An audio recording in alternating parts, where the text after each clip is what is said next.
to senators. It's a future na are we becoming an ayuda nation? Now, ito lang yung tanong ko kasi. You have a 20 plus billion ata for ayuda sa kapos ang kita program, AKAP. Ngayon, ang tanong, paano ba ma-access yan? What is that? Is that a purely ayuda program or also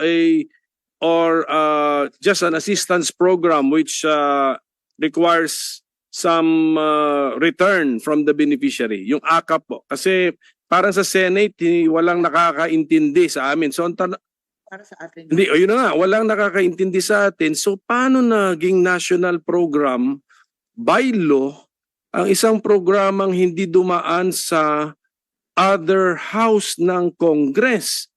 A law, the law is supposed to be passed by two houses.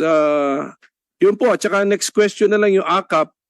Are senators disqualified from participating in the AKAP?